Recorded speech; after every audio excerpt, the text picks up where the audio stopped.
How to add categories in Shopify.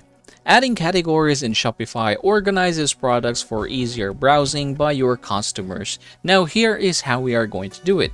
First things first, go over to your products.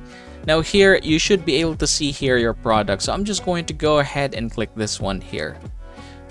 Alright, now as soon as I see this one, I can just go ahead and scroll down and you should be able to see here product category.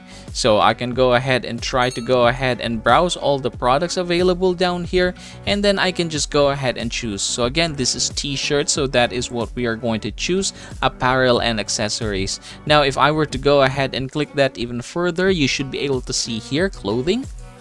There you go. So yep, that's basically how you're going to do it. Now if you want to add another product type or add a custom category, you can definitely put it down here. And yep, that is how easy it is. Congratulations everybody, now you know how to add categories in Shopify. As always, please don't forget to subscribe to our channel and leave this video a like if this helps you out.